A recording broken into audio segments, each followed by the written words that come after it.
Cassandra Mitchell's identity, initially believed to be a 28-year-old biotech researcher raised by loving parents in Brooklyn, a wealthy Boston suburb. Life-altering accident. A car crash 3 months ago caused severe injuries, including a shattered femur, fractured pelvis, internal bleeding, and a concussion. Hospital revelation. Overheard Robert and Eleanor Mitchell, believed to be parents, declare you are not their biological daughter, refusing to authorize life-saving surgery. Abandonment. The Mitchells left the hospital, prioritizing your inheritance over your survival, revealing their financial motives. Madison's intervention. Friend Madison authorized surgery, saving your life, and provided unwavering support during recovery. Nurse Grace's support. Charge Nurse Grace witnessed the Mitchells' betrayal, offering emotional and practical support during hospitalization. Inheritance motive. The Mitchells sought control of your $4,500,000 0 cents inheritance, supposedly from a maternal grandmother, for their financial gain. Childhood clues. Lack of baby pictures, physical dissimilarities, and evasive responses about ancestry DNA tests hinted at deception. Pressure to excel. Raised with relentless academic expectations, with B-plus grades deemed unacceptable by the Mitchells. Artistic passion suppressed. Your love for abstract expressionism was dismissed as a waste by the Mitchells, pushing you towards science. MIT education. Studied biochemistry and molecular biology at MIT, finding interest in targeted cancer therapies despite it not being your dream. PhD in career. Earned a PhD and became a respected researcher, publishing in prestigious journals and securing a research grant. Inheritance access at 25. Gained access to $4,500,000 0 cents, causing tension when you invested independently rather than through Robert's firm. Strained family ties. Refusals to fund the Mitchells' vague business ventures led to a rift, though you maintained contact. Conference and crash. The accident occurred while driving back from a successful research presentation in New York during heavy rain. Hospital struggles. Endured intense pain, multiple surgeries, and a breathing tube, with recovery requiring months of physical therapy.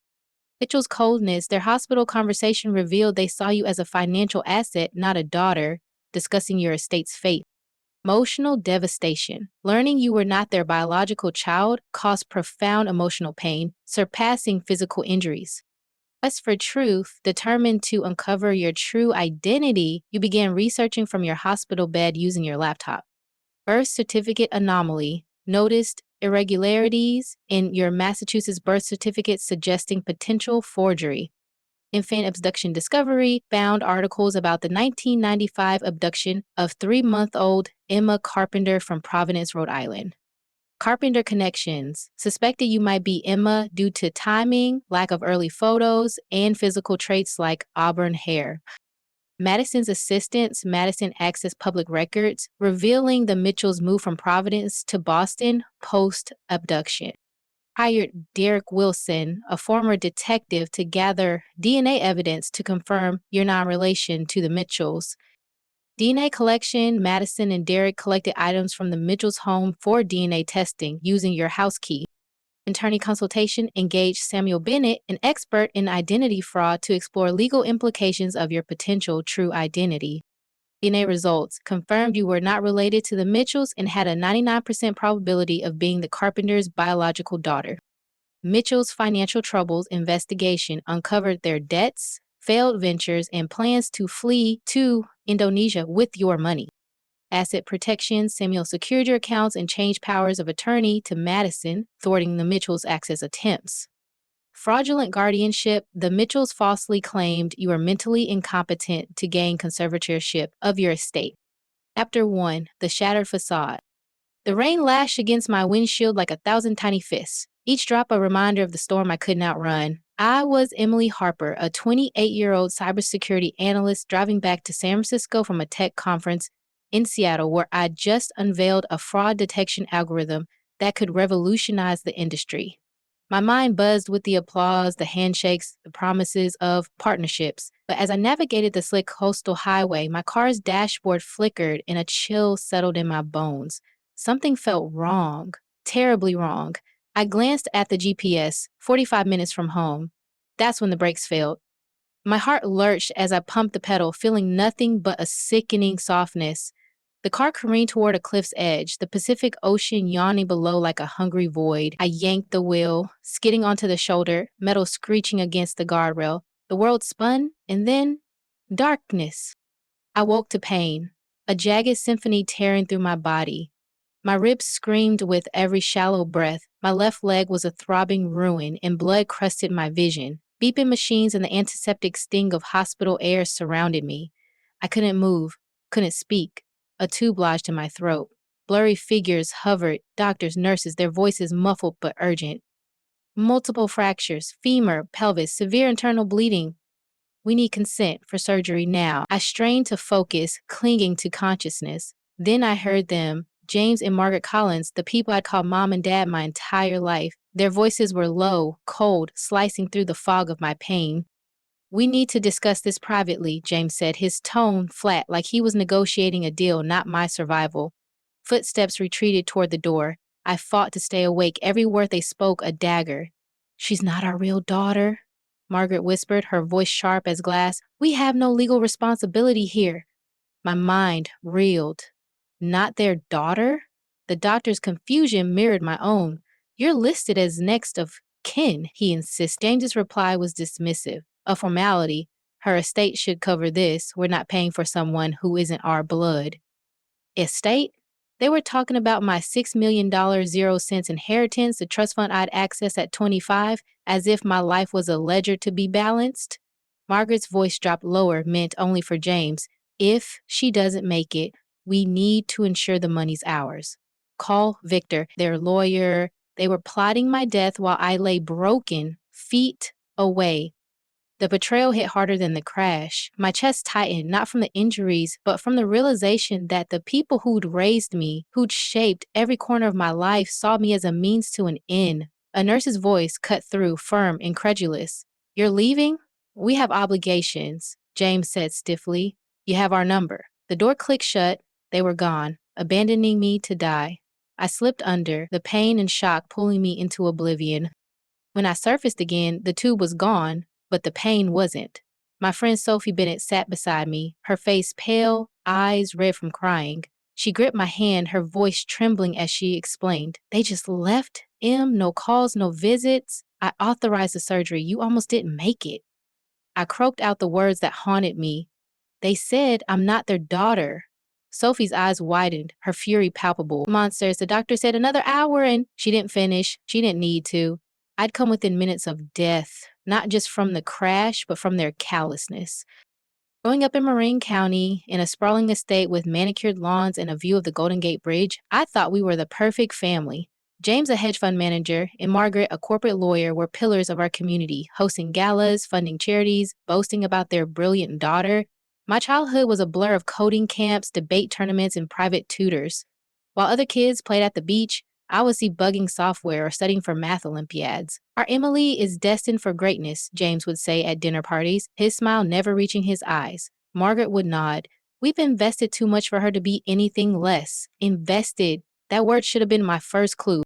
Their expectations were suffocating. A 95% on a test earned a lecture, not praise. Collinses don't settle, James would say, his voice like steel. I craved their approval, but it always slipped through my fingers.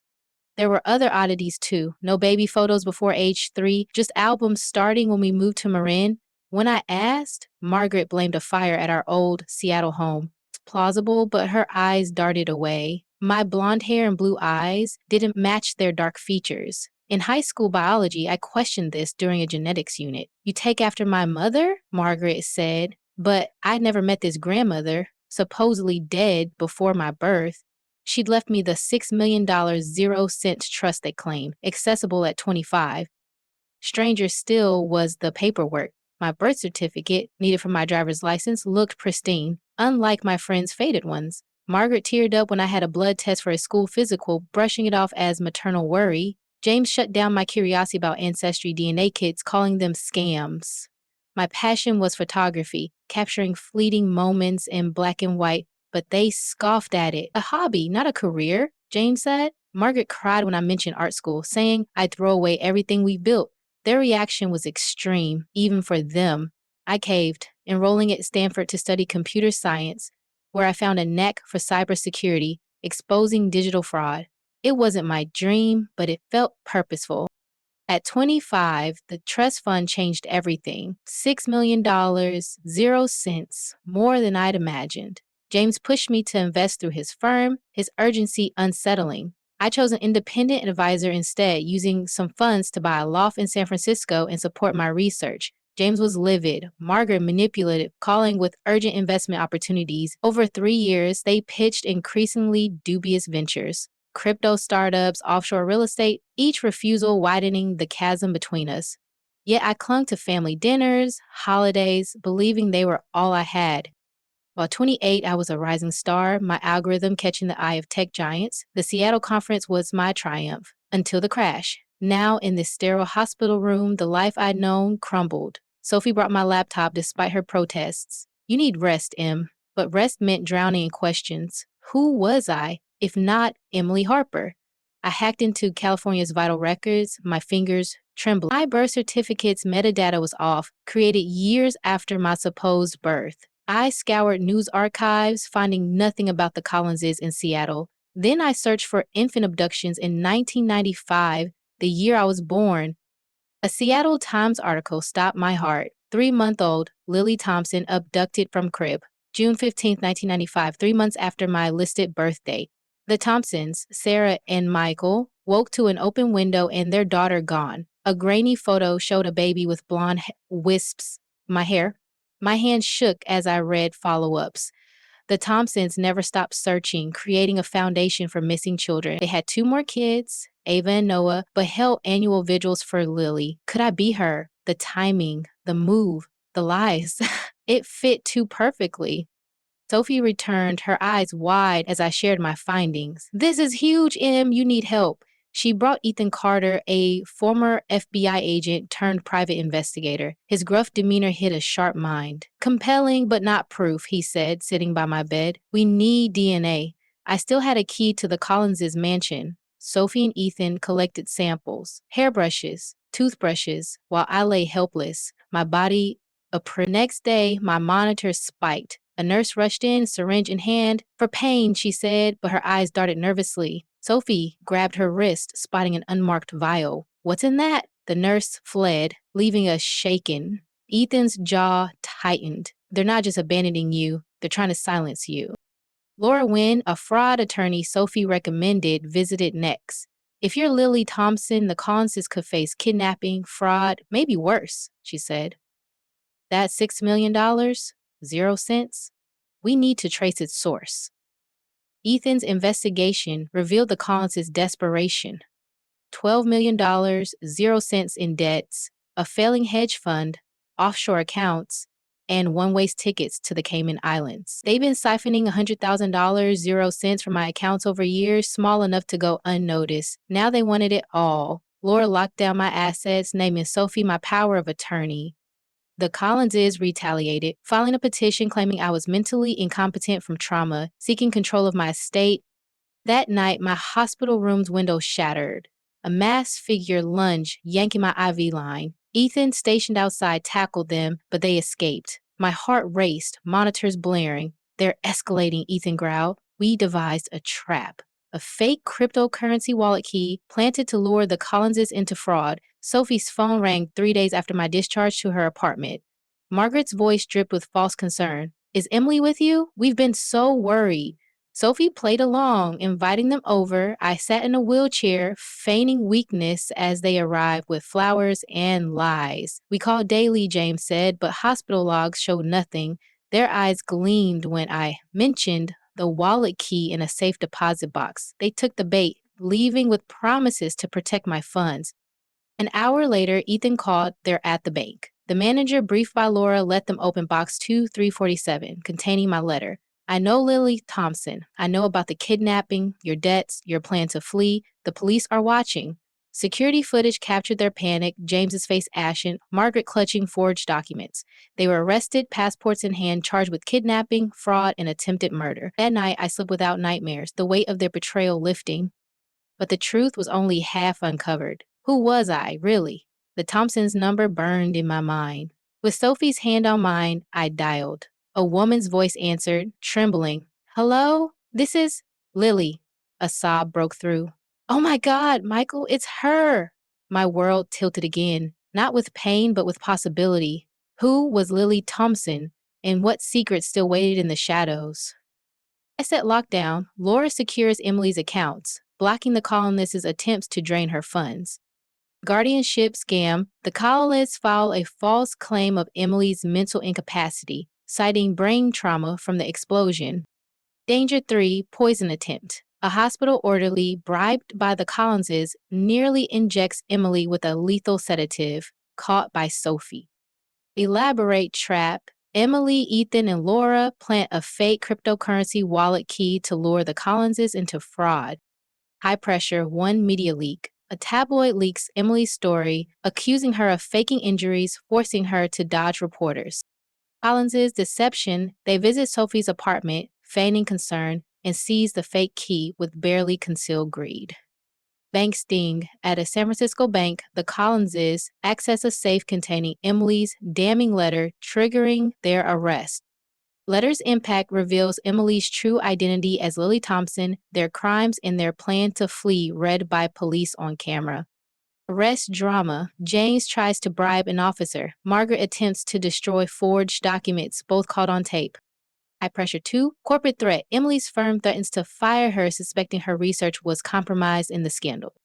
Danger 4. Kidnapping attempt. Hired mercenaries ambush Emily's transport from the hospital, stopped by Ethan's intervention. Detention confrontation. Emily faces the Collinses in jail, learning they were hired by Margaret's sister, a tech mogul, to kidnap her. No remorse. James admits viewing Emily as a business asset, crushing any hope of emotional connection.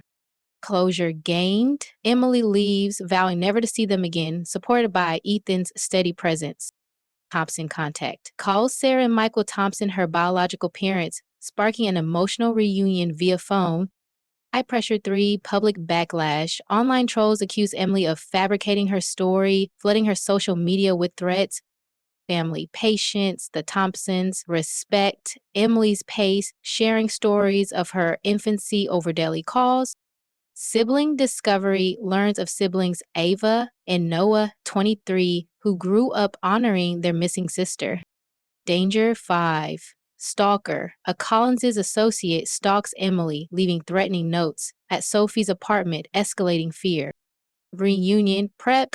Plans to meet the Thompsons in Seattle, with Sophie helping her prepare, despite lingering injuries. High pressure 4, legal battle. The Collins's lawyer accuses Emily of entrapment, delaying their trial, and draining her resources. Emotional meeting, reunites with the Thompsons, overwhelmed by their resemblance and unconditional love. Symbolic gift, Sarah gives Emily a locket with a photo of baby Lily, symbolizing their lost time under a Seattle oak tree.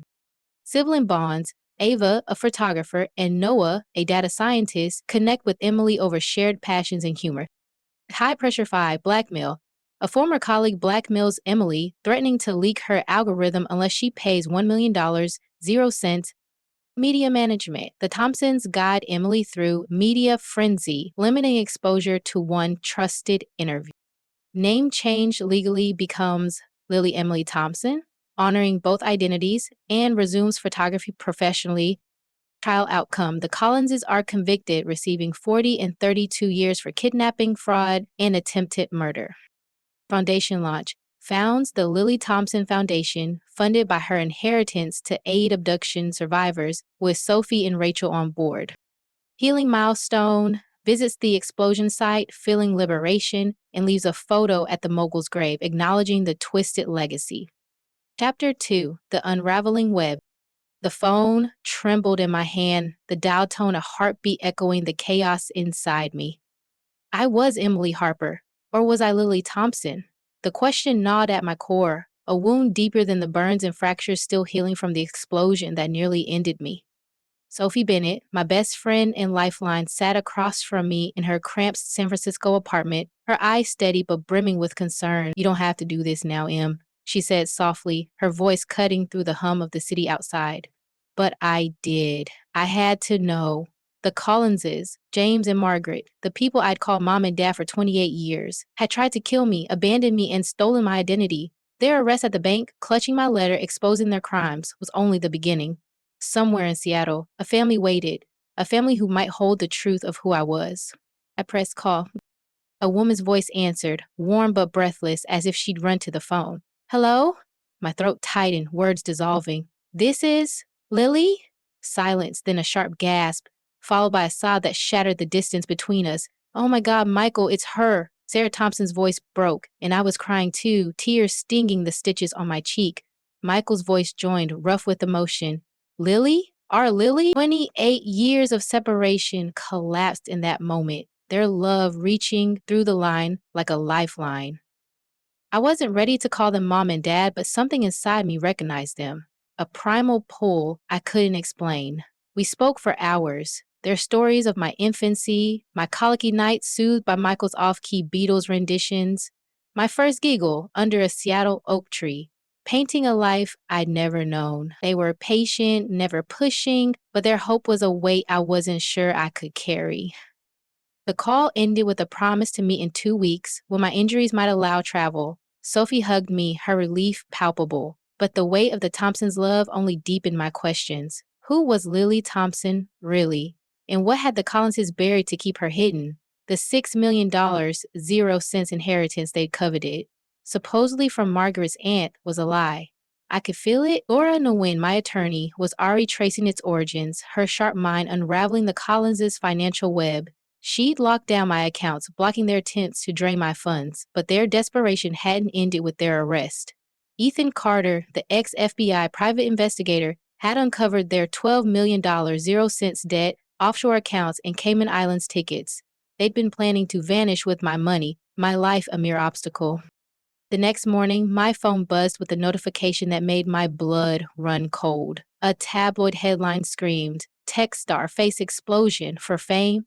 The article, leaked from an unknown source, accused me of staging the blast that shattered my loft, claiming my injuries were exaggerated for sympathy.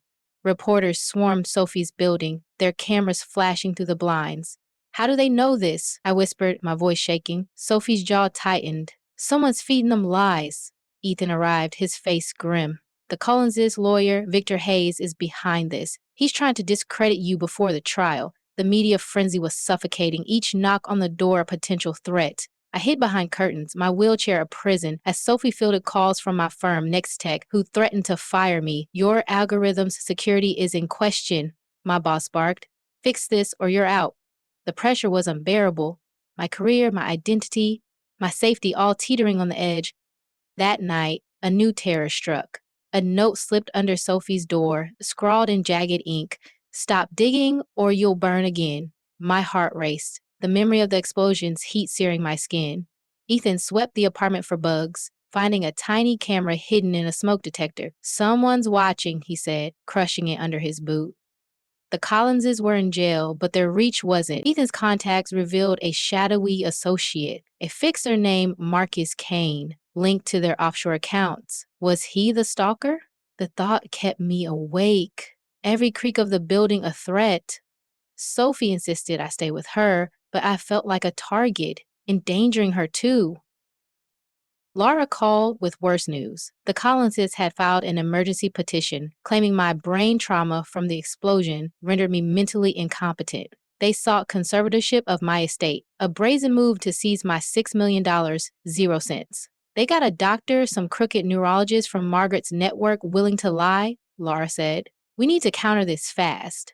The legal battle drained me, each court filing a reminder of their betrayal. Ethan's investigation deepened, uncovering a bombshell. The Collinses had been hired to kidnap me by Margaret's sister, Evelyn Pierce, a reclusive tech mogul who'd vanished after a 1995 scandal. Evelyn had wanted a child but couldn't adopt legally. Her solution was to steal one. Me. The Collinses, drowning in debt, took the job, but Evelyn's sudden disappearance left them with a baby they hadn't planned to keep. They raised me as an investment, banking on Evelyn's promised payoff, which became my inheritance when she died. The revelation hit like a second explosion. I wasn't just stolen, I was a commodity, bought and sold before I could walk. I needed answers, but danger was closing in. At a hospital follow-up, an orderly approached with a syringe, his smile too sharp. For your pain, he said, but Sophie lunged, knocking the needle away. It wasn't painkiller. Tests later confirmed it was a lethal dose of fentanyl.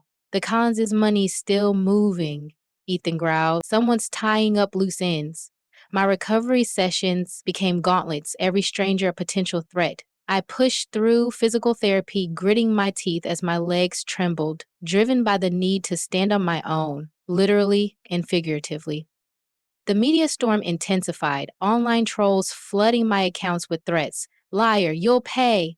I deleted my profiles, but the vitriol seeped into my dreams, mingling with nightmares of flames and James's cold voice. She's not our daughter. Sophie shielded me, but her own life stalled, her journalism career on hold as she played bodyguard. Guilt gnawed at me. She deserved better than this chaos. Ethan proposed a bold move. Confront the Collinses in jail. You need closure, he said. Sophie hated the idea, but I agreed. I needed to see their faces, to know why they'd built my life on lies.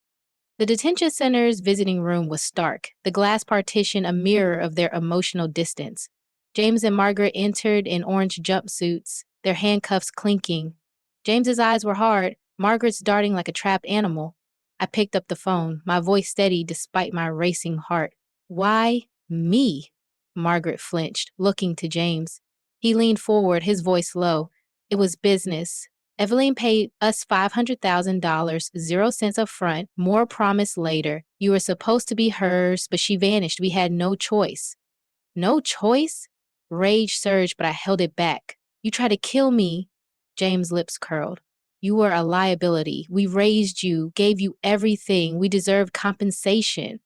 Margaret's silence was louder, her tears crocodiles. Did you ever love me? I asked, hating my vulnerability. James' answer was ice. Love wasn't the deal. I hung up, turning my wheelchair away, Ethan's hand on my shoulder grounding me. I'm done with them, I said, and meant it. Back at Sophie's, the stalker struck again. A brick crashed through the window, a note tied to it. You can't hide, Lily. My name, my real name, sent a shiver down my spine. How did they know? Ethan traced the note's paper to a Seattle print shop, linking it to Kane. He's closing in, Ethan warned. We moved to a safe house, a nondescript Oakland rental, but the fear followed. My firm issued an ultimatum. Return to work or lose my job. It was worse. A former colleague, Ryan Tate, called, his voice smug. I have your algorithm source code. 1 million or it's public. Blackmail. My life's work, the key to my career, dangled over a cliff. Laura negotiated, stalling Ryan, but the pressure was crushing. The Thompsons' calls were my lifeline. Sarah's voice, soft and steady, shared memories of baby Lily. My first word, tree, inspired by their oak. Michael told of their search, their foundation, their siblings, Ava and Noah, who grown up with my photo on their mantle. They can't wait to meet you, Sarah said. I wanted to meet them, but fear held me back. What if I wasn't the daughter they imagined? What if Kane got to me first? Sophie helped me prepare, cutting my hair to hide my scars, choosing clothes that didn't scream victim. The reunion was set for Seattle, but the Collins' lawyer threw a wrench. He accused me of entrapping them with a fake wallet key, delaying their trial. Court costs mounted, my savings dwindling. Then came the ambush. As Ethan drove me to a therapy session, a black SUV rammed us, forcing us off the road. Masked men yanked open my door, zip ties in hand. Ethan fought his training, a blur of precision, but I was helpless, my legs too weak to run. A gunshot rang out, Ethan's warning shot scattering them. They'll try again, he panted, blood trickling from a gash on his brow. We reported it, but the police found no trace, Kane's shadow growing larger. I couldn't breathe, the walls closing in. Sophie held me as I sobbed, the weight of it all, betrayal, danger, identity, crushing me. The night before Seattle, I found a package at the safe house door.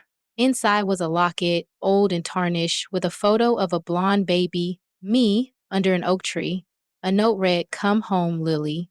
No signature, but it was Sarah's handwriting, sent weeks ago but delayed. I clutched it, tears falling, the locket a bridge to a life stolen.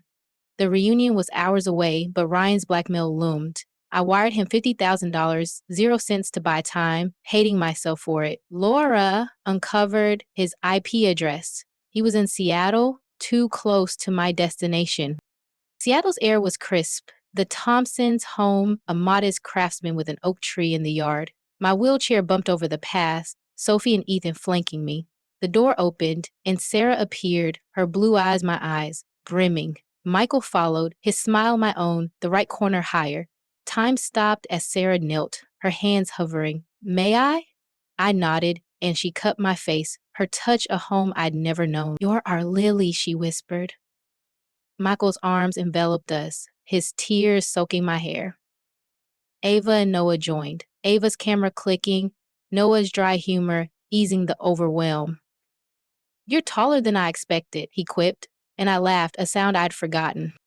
They shared photos, stories, the lock is twin on Sarah's neck. We never stopped looking, Michael said. Ava showed me her darkroom, our shared love for photography sparking. Noah's data-driven mind mirrored mine, our banter instant. The connection was raw, real, but Kane's threat lingered. Ethan's phone buzzed, a Seattle PD alert. Kane was spotted nearby. We locked the doors, but the fear was suffocating. Then Ryan called, demanding the rest of his money. Meet me tonight or your code's online, he sneered. Ethan traced the call. Ryan was blocks away, possibly with Kane. Laura devised a plan. Leak a decoy code to Ryan, exposing him to Next Tech's legal team. Ethan set a trap luring Kane to a warehouse. The police swooped in, arresting Kane, but Ryan vanished. My algorithm still at risk. The Thompsons held me through the night, their strength my anchor. The trial moved forward. The Collinses convicted. 40 years for James, 32 for Margaret. I testified, my voice steady. I'm not your victim. I'm Lily Emily Thompson, and their faces were blank, but my forgiveness was for me a release of their hold. I founded the Lily Thompson Foundation, funded by my inheritance, with Sophie, Rachel, and Ethan on board. Ava joined, her photos raising awareness for abduction survivors. Noah built our database, Laura our legal arm. I resumed photography, my first exhibit set for San Francisco. Visiting the explosion site, I felt liberation, leaving a photo at Evelyn's grave, a nod to the twisted legacy that shaped me. Ryan was caught, my algorithm saved, my career restored. The Thompsons' oak tree stood tall, a symbol of roots reclaimed. I was Lily Emily Thompson, survivor, sister, daughter free. At last, my story just beginning.